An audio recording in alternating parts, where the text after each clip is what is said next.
L'altopiano dei 7 comuni è stato letteralmente preso d'assalto durante la stagione estiva, quando la montagna vicentina è diventata un punto di riferimento fondamentale per chi voleva allontanarsi dai rischi della vita in città al tempo del Covid. Migliaia di seconde case e abitazioni di vario genere, anche sfitte e vuote da molto tempo, sono state affittate durante la buona stagione. Peccato che in questo business si siano impegnati anche soggetti che non avevano titolo per farlo e che sono puntualmente finiti nel mirino della Guardia di Finanza Berica, che ha messo a segno l'operazione Alto Locati, appioppando sanzioni per decine di migliaia di euro. L'esercizio abusivo di attività di intermediazione immobiliare è stato contestato a 5 imprese che operano in altopiano perché non avevano i requisiti previsti dalla normativa vigente.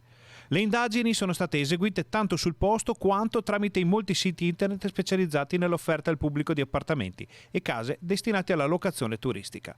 L'attività fraudolenta rilevata dalle Fiamme Gialle ha portato a una minore adesione alle offerte proposte da chi invece era in regola. A ognuna delle agenzie è stata comminata una sanzione di 25.000 euro.